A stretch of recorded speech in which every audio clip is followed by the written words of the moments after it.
Hey, what's up guys? This is the iPhone 8 Plus. This is Apple's latest smartphone until the iPhone 10 comes out. And the first thing you notice is that 4-year-old boring design. The same slab form factor with thick bezels on the top and bottom, it just doesn't suit 2017 anymore. With phones like the Galaxy S8, LG G6, the Essential phone, and many more that come with virtually no bezels, the iPhone 8's design just seems so bland. And this design has been around for 3 years. I've been using Plus models of the iPhone for the past few years, and it takes no getting used to, especially since I also switched from a Galaxy S8 Plus. But the fact that a lot of the body is wasted due to the short screen size, it's kind of bumming out. And the main reason these bezels exist on the iPhone 8 is because of the iPhone 10. If it weren't for the iPhone 10, the iPhone 8 would be a completely redesigned phone.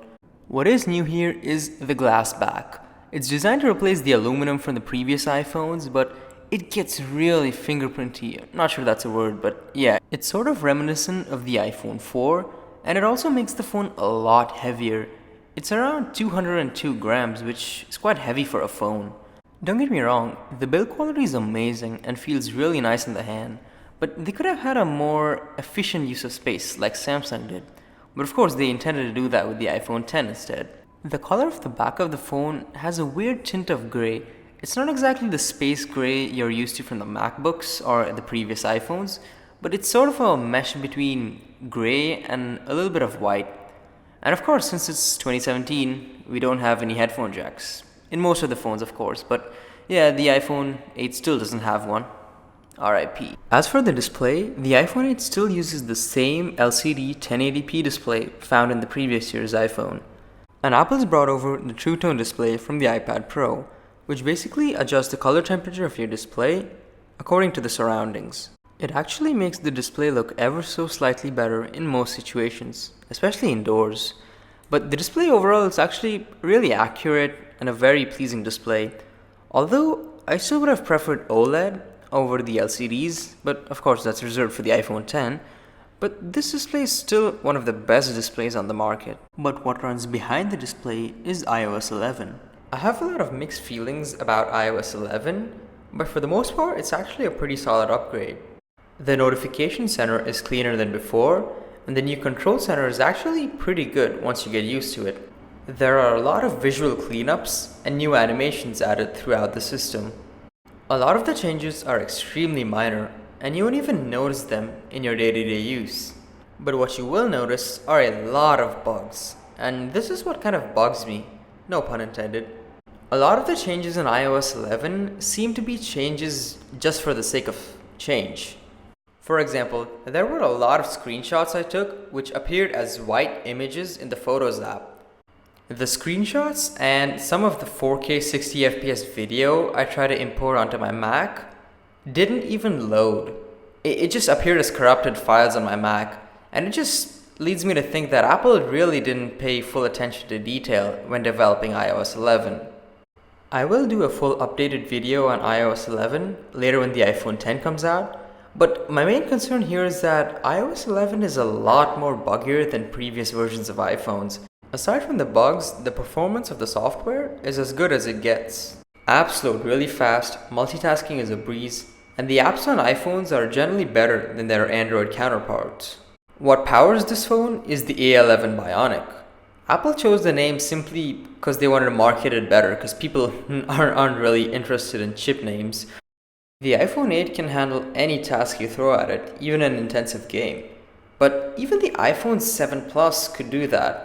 The thing is, all this extra power that's in the A11 is actually reserved for the augmented reality functions, which I'll get to in a second. The A-series chipsets by Apple have always had very good performance while maintaining great battery life.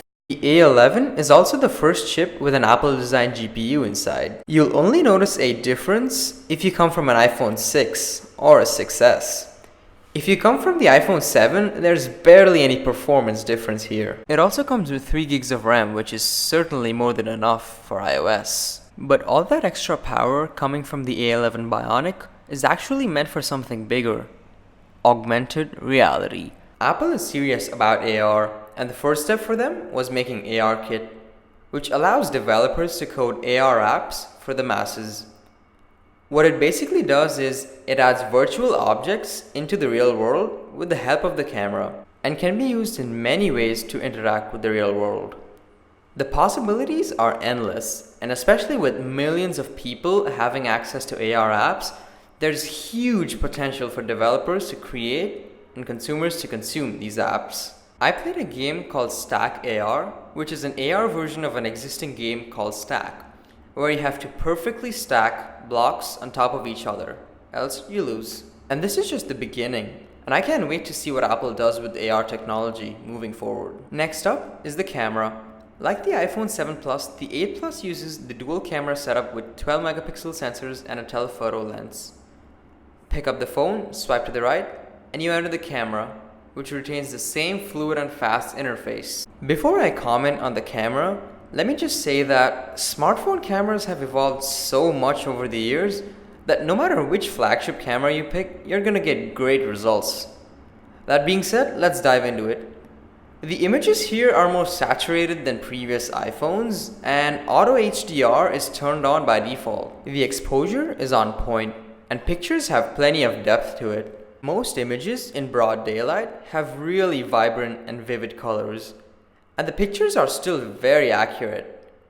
It's not oversaturated like the Galaxy S8, but it's somewhere in the middle between accurate and saturated. The low-light photos are still decent, but not as good as the Google Pixel shots. Remember when portrait mode was introduced in the iPhone 7 Plus? Well, we now have portrait lighting, which is a feature on top of portrait mode, which basically tries to mimic staged lighting on top of portrait photos. Again, I said mimic professional lighting. These aren't any professional alternatives, but they are definitely Instagram worthy. This particular one is called staged lighting, where it essentially removes all the light in the background and just focuses on the subject. This isn't a selling point of the phone, not to mention portrait lighting is still in beta, but it's still something that's pretty fun to play around with. And this is an example where staged lighting doesn't really work that well, as you can see here, where all the leaves aren't covered, and they definitely need to tweak a few things here. The biggest difference between the iPhone 8 and 8 Plus is the battery life, and that itself might be a reason to consider it. The iPhone 8 Plus has outstanding battery life, which lasts me over a day even on heavy use. And some days I did YouTube, I did gaming, and like a lot of social media, and still ended with like 20% at the end of the day. If your usage is light to medium, you can easily last for 2 days. The Plus models of the iPhones have always had outstanding battery life, and this one holds up. Now, regarding wireless charging, yes, it's 2017 and wireless charging isn't anything new, but it's finally here and it's about to be more ubiquitous than it's ever been. But the charge times are still pretty slow. I used the Samsung fast wireless charger for the iPhone 8 Plus, and it took me 2 hours to reach 70% from 1% and 3 hours to reach 94%. But it's a pretty good option if you leave your phone for charging at night. It's clear that Apple wanted to make way for the iPhone 10 instead of the 8, but this phone is still a very good phone. It's not a bad option if you're considering buying a new iPhone or are upgrading from an iPhone 5S or an iPhone 6, but the design might bore you after a while. Let me know what you think of the iPhone 8, and if you own one, share your experience in the comments below. Either way, that's it for now. Leave a like and subscribe if you're new, and I'll talk to you guys in the next video.